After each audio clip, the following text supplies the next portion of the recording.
We all know that many modern games, whether free or paid, include in-game purchases. You can buy DLCs, skins, buffs, loot boxes, gold, gems, other cosmetics, and always battle passes. Now, what is the issue with these types of purchases, if there is any issue at all? Now, I made an episode previously about academic research on loot boxes and the explanations behind gambling, dopamine rewards, and addiction. And the research is super valuable and important, and it can provide a lot of insight into why certain behaviors are more common than others. But what is also valuable and important are first-hand experiences. As someone who's spent more money than I wish I did on games, I'd say I have first-hand experience with in-game purchases. My most significant and personally well-known example of this first-hand experience is with the game Brawlhalla. I've spent over $300 on Brawlhalla. Now, I know that isn't so much compared to other gamers, but the important point is this spending only spanned 1 to 2 years, and it was when I was in middle school, when funds were obviously scarce.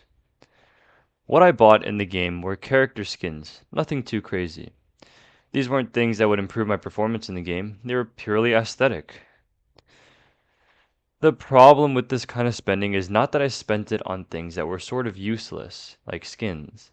If it made me happy, then I would argue that it was a fine purchase, but no, it wasn't exactly making me happy. And I think many others weren't actually making themselves happy with their in-game purchases. See, at first, I was happy buying skins. There were a lot of skins that I wanted, and since I had never bought any, there was a lot to choose from. Then, once I bought skins once, I wanted more. I bought more and more, slowly running out of skins that I actually wanted. Eventually, I did run out. I had all the skins I wanted, and the rest were just not that nice, and I didn't like them. But now what? I had no more skins to buy, so now what? Well, I had two options. I could keep buying skins, despite the fact that I didn't really want them, or I could stop buying skins and maybe wait until a new skin that I really liked came out. Unfortunately, I chose the first option, which was to spend money on skins that I didn't really want. But why would I do that, you may ask? The problem was that I was hooked on buying skins. And I'd say this is a fairly common problem. It didn't matter that the cosmetics weren't good anymore, it just mattered that I was getting new ones. So the problem with my purchasing was not that the skins were useless necessarily, it's that I was buying things that were useless to me. And to make matters worse, this was for a game that I started to dislike more and more.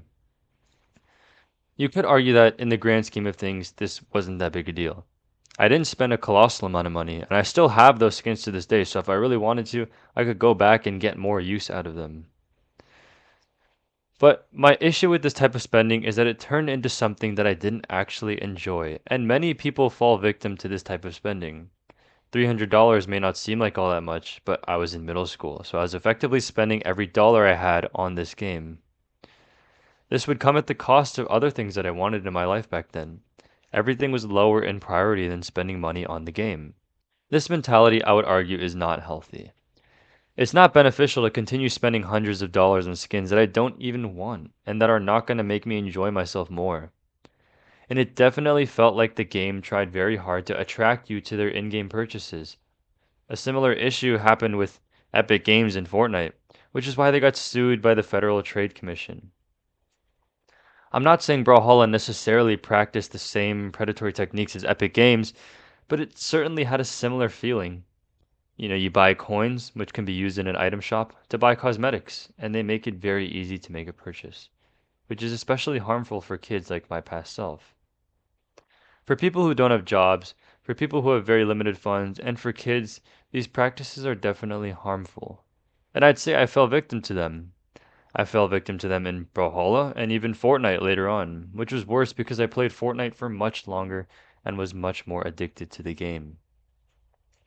So for these types of games with currencies and fancy item shops, I would warn you to be careful and to be very mindful about your spending. Don't be so wooed by the fancy item shops and displays because they're all advertising tricks. 9 times out of 10 the skins also look worse in-game anyway. I'm glad I stopped playing Brawlhalla and Fortnite so I couldn't have spent more, but some of my friends were not so fortunate. I have friends who ended up spending thousands on League of Legends skins because of these same fancy item shops. And one of the biggest reasons I felt that people end up spending money in games with fancy cosmetic item shops, even after playing them for so long without spending money, is because they get bored. It's simple. The game gets boring, but these skins can make it more fun. I've definitely experienced this. And from my experience, you don't need the skins to have fun in the game. If you feel like the game gets boring and you think spending money on skins will make it better, it really does not. If the game's boring, just take a break and come back later. Many games somehow make you think that skins will make the game more fun, which they do for a little bit, but it's definitely not permanent. If you think about it, buying skins is really just paying for a little temporary excitement when you could easily restore that excitement by just taking a break. And the worst types of games to spend money on, in my opinion, are pay to win games. The most famous example of this is Clash Royale. If you don't know what pay to win means, it means the more money you spend on a game, the easier it is to win. This type of scheme literally makes you pay to be better at the game to a certain extent. Obviously, once you have maxed out all of your units, spending more won't do anything. But for the average person who can't afford that, you're stuck playing with low level cards and grinding the hard way. I will say these games are super rewarding if you can reach the top without spending money, but it will take a long time. I would personally never spend money on games like this, because then whenever you feel you're losing, you're just inclined to spend more money. And whenever a new strong unit comes out, you're inclined to buy it. As a result, I would say these are the worst types of games to spend money on, in my opinion, because their purchasing practices are the most predatory and easiest to fall victim to. Personally, the only things I spend money on game-wise now are community market purchases in Steam.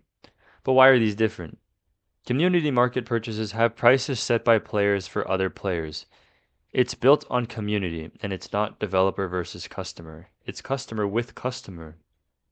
So in CSGO, for example, if I get a free skin from simply leveling up in the game, I could then sell the skin on the community market, effectively making money from something I didn't need to pay for. Of course, this money is limited for use only in Steam, but at least you can get something out of your cosmetics.